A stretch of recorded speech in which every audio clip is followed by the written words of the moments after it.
Obrigada ao João Caninas, obrigada ao Paulo Ferreiro, obrigada ao Florival Monteiro, obrigada à Wanda e obrigada também ao Eduardo Tavares por estas comunicações neste segundo tema. Só para fazer um breve resumo do que aqui foi dito, e foi muito, mas muito resumidamente, até porque já estamos aqui um bocadinho, enfim, digamos que atrasados. Saliento a ligação necessária entre o património cultural e o património natural e a adoção de algumas das metodologias que as entidades ligadas mais à defesa do ambiente utilizaram para o património cultural. É uma estratégia, é uma forma. Saliento também, enfim, o caráter de longevidade da maior parte das nossas associações de defesa de património. Portanto, são exemplos a seguir e provam-nos que é possível e que se consegue fazê-lo, com mais ou menos períodos de interrupção, mas é fazível. Saliento também a necessidade das parcerias e das cooperações, quer entre as associações, quer entre as associações e outras entidades. Saliento também a necessidade de as associações pensarem para dentro, olharem para dentro, pensarem e de alguma forma estruturarem novamente os seus objetivos. As questões estatutárias são sempre importantes, sobretudo agora que os regimes legais mudaram relativamente aos estatutos associativos. E depois, finalmente, nada disto será possível se nós não conseguirmos chegar às pessoas, seja elas o cidadão comum, seja o estudante, seja o estudante formal ou informal, mas se nós não chegarmos às pessoas, aos cidadãos, não será possível fazer este trabalho. Um curtinho espaço de debate. Vítor, penso que temos, 15 minutos? 10 minutos para algumas questões. Pedi a quem tivesse questões para indicarem o vosso nome e a associação, a organização de onde vêm, enfim, e cá estaremos para responder às perguntas que nos queiram colocar e que saibamos responder.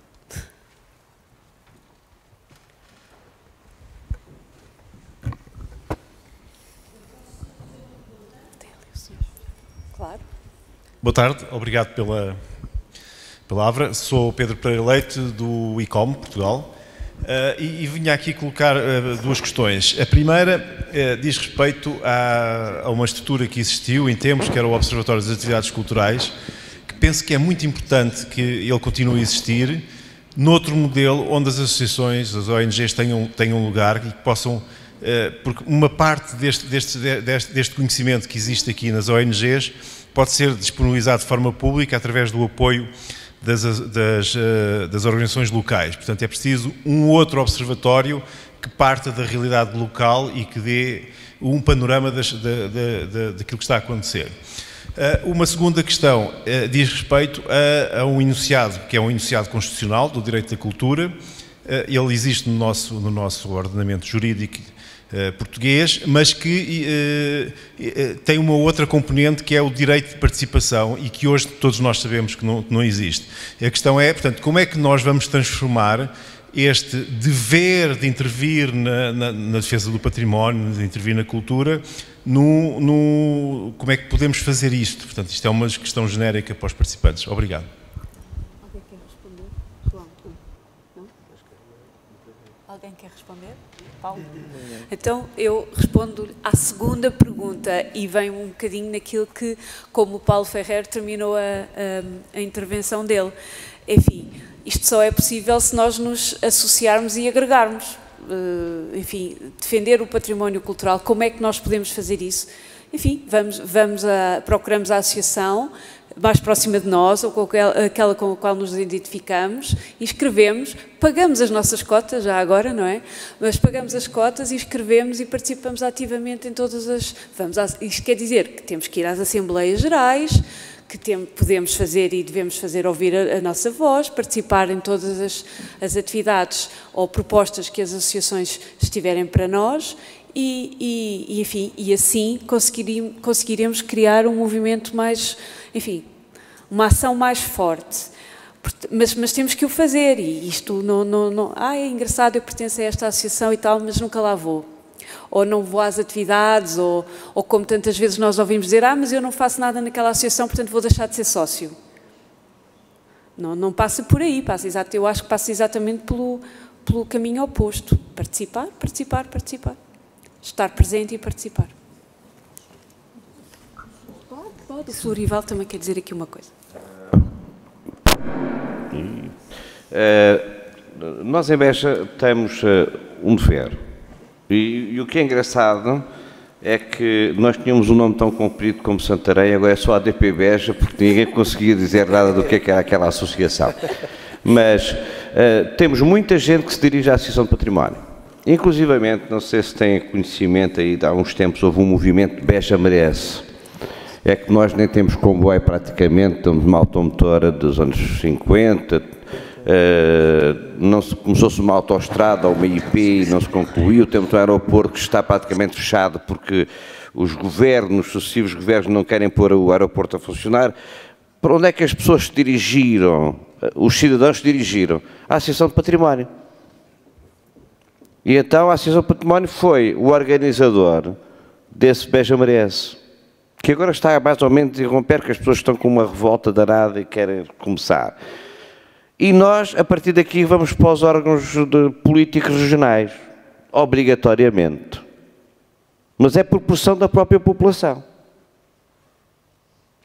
A partir daí, também, inclusivamente, temos proposto às autarquias a alteração legislativa em relação ao património também. No caso, a azulejaria já está protegido também. Posso acrescentar uma coisa? Muito boa tarde a todos. Ao ouvir as várias intervenções que foram feitas, sobretudo agora neste segundo tema, colocam-se-me várias questões, mas uma, sobretudo, que me parece de extrema importância. Eu não disse que sou da Associação Barreiro Património, Memória e Futuro, também é um nome comprido. Essa questão que se me coloca é a seguinte: eu não ponho em dúvida que as associações façam coisas, que até muitas vezes façam muitas coisas, que se desconheça a nível nacional entre associações o que fazem. Também não me resta dúvidas nenhumas que o nosso movimento associativo, por muito que a gente digamos que é muito grande, se o compararmos com aquilo que se passa no resto do mundo e no resto da Europa, ele é muito restrito e muito pequeno ainda. Portanto, estas duas questões para mim não têm dúvidas, nem é por aí que eu penso que se resolvem ou se pensam os problemas das influências que as associações realmente podem ter. E podem ter aonde? Em primeira instância no poder político. Porque tudo está determinado pelo poder político, seja ele a nível de Estado central, seja ele a nível de Estado local. E depois, digamos que todas as decisões desse mesmo poder político estão muito envolvidas na trama das leis e naquilo que, enfim, penso que ficou muito evidente na intervenção de Lisboa, ou seja, naquilo que muitas vezes são os benefícios, e os benefícios que são sempre a favor de um poder económico, de um capital que a algures, enfim, nos enreda e nos arrasta. Portanto, aquilo que me parece que nós temos que pensar ou repensar é como é que nós, em conjunto, com consciência, seremos capazes de nos fazer ouvir. Não é ouvir por ouvir, é ouvir no sentido de tornar significativa esta audição, ouvir no sentido de encontrar leis, legislação que nos deem efetivamente prerrogativas de sermos ouvidos nas questões que têm a ver, no fundo, com a salvaguarda do património material, imaterial, ambiental, de tudo aquilo que, no fundo, nos move nesta correria que eu costumo dizer que é de corredores de fundo. Muito obrigada.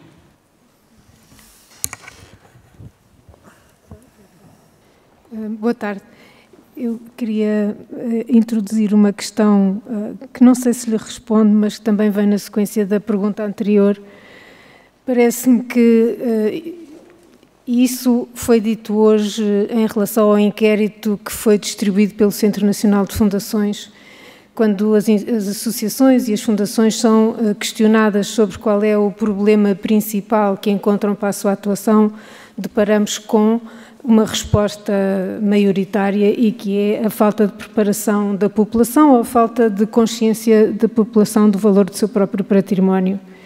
E, portanto, é evidente que há medidas políticas que se podem tomar, há legislação que pode ser feita, mas um cidadão informado é um cidadão que exige, é um cidadão que tem consciência do valor do seu património. Enquanto esse nível de consciência for muito baixo, as associações correm o risco de estar a trabalhar sozinhas.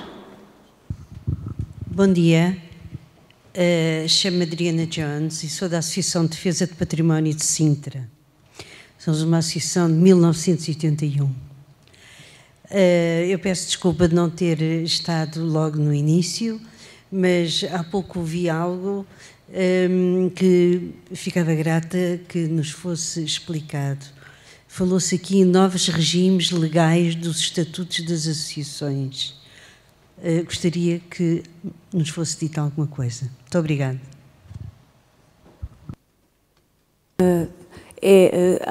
Penso que há 2 anos, Inês, 2 anos? 2014, não é? 16.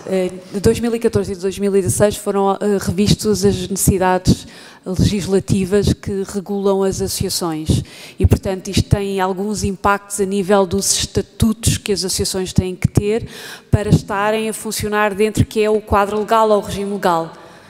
É só isto. Portanto, foram alterados, primeiro em 2014 e depois nós, por exemplo, nós na Associação Portuguesa de Arqueologia Industrial, ainda recentemente tivemos que rever os estatutos exatamente por causa disso, para os conformar com a legislação em vigor.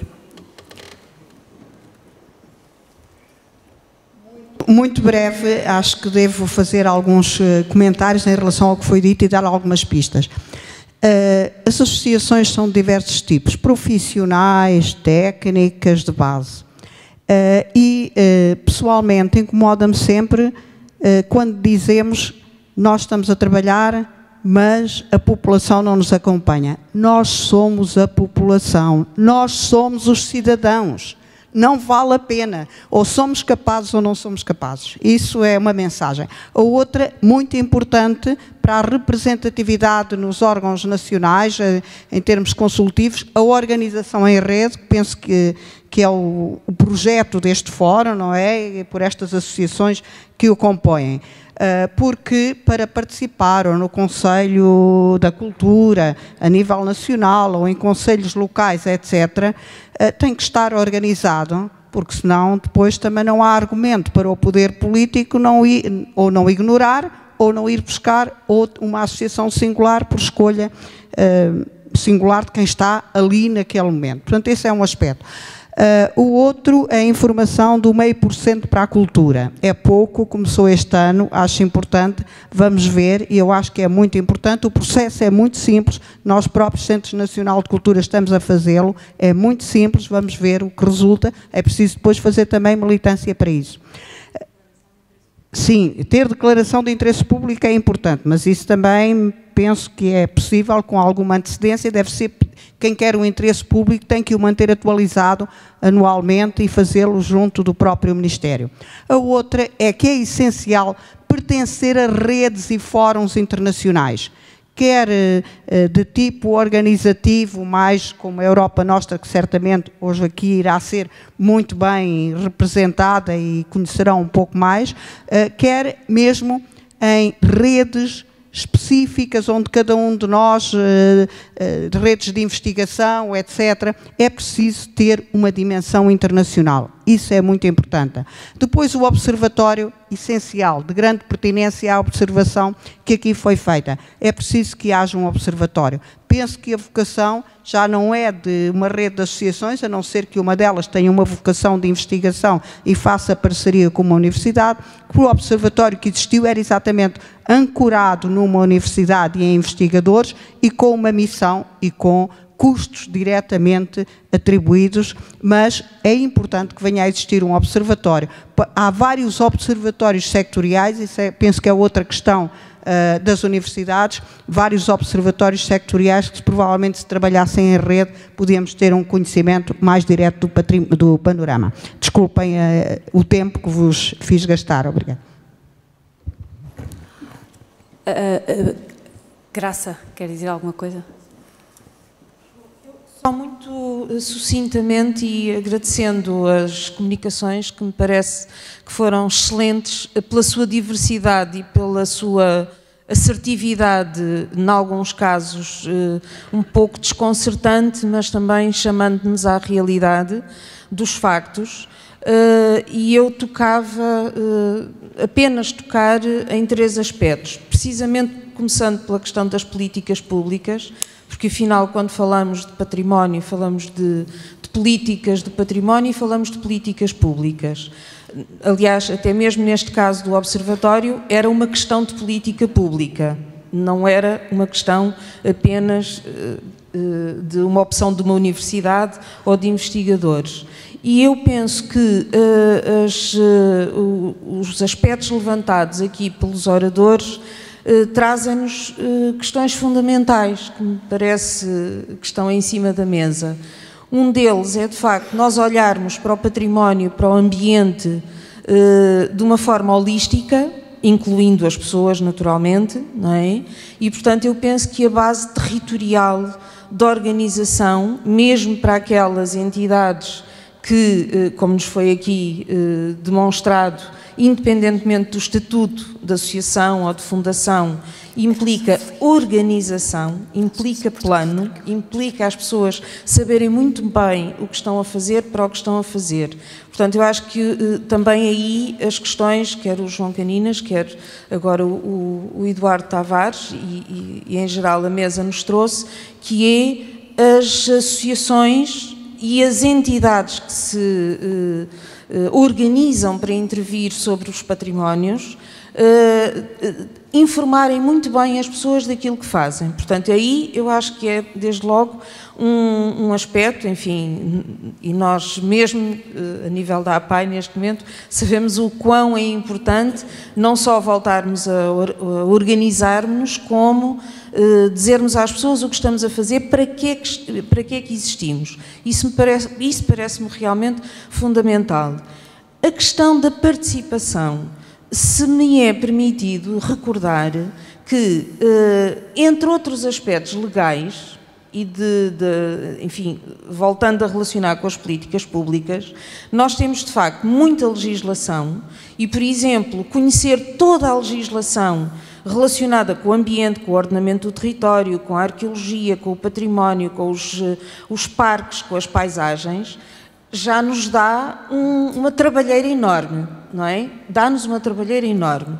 E levar um maior conhecimento disso às pessoas, a nós, cidadãos comuns, que nos organizamos para participar nas associações, isto já é muito. Mas lembrar, e concluo, que respeitando aos inventários e ao inventário de património, que é a primeira medida de proteção do património na nossa legislação e, em geral, no quadro normativo europeu e não só, mas a responsabilidade do património não é só dos cidadãos. Eu, pessoalmente, clamo, e acho que as nossas associações, em geral, clamam pela participação dos cidadãos neste primeiro passo de proteção, que é o inventário.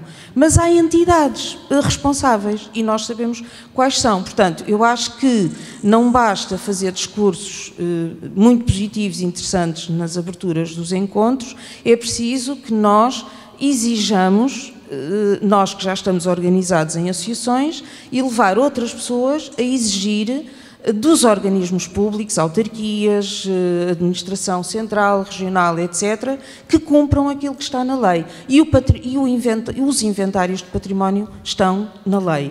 Clamemos então que as pessoas participem nesses inventários e que ajudem a alimentar bases de dados que, no entanto, essa estrutura de inventário a nível nacional também está na lei muito claro a quem é que incumbe criar essa estrutura. Obrigada.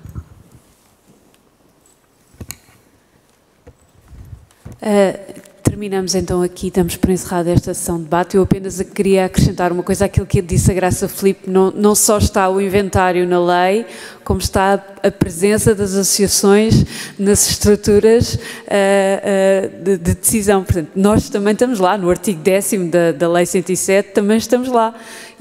Mas não estamos, na realidade, não é?